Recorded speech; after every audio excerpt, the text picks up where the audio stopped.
Depuis plus de 30 ans, le traitement antibiotique au tarissement des vaches laitières a été un des fondements des programmes de maîtrise des infections mammaires en France. Aujourd'hui, dans les élevages laitiers, les traitements des mammites en lactation et les traitements au moment du tarissement représentent environ 70% de la consommation des antibiotiques.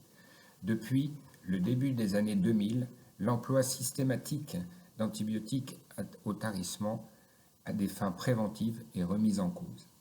Les travaux réalisés au début des années 2000 en France permettent de définir des règles de décision et des modalités de mise en œuvre du traitement antibiotique sélectif combiné à l'utilisation d'obturateurs.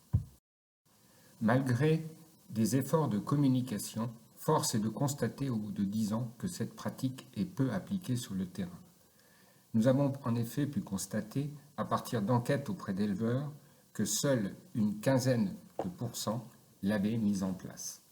Les craintes des éleveurs à l'utilisation du traitement sélectif sont liées, d'une part, à un manque de connaissance de cette pratique, une appréhension à changer de pratique, une méconnaissance de la nécessité de réduire les antibiotiques et des craintes de voir la situation mammite se dégrader.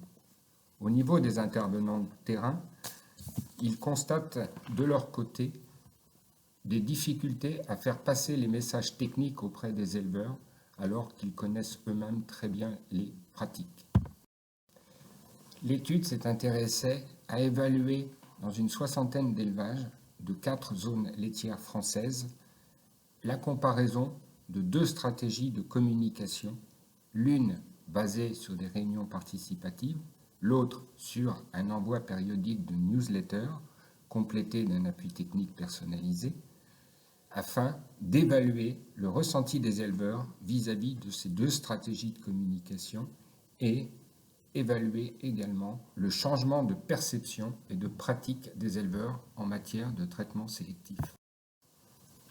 Pour les éleveurs, nous avons dans un premier temps développé à la fois un plan de formation en présentiel et une communication basée sur des envois périodiques de newsletters.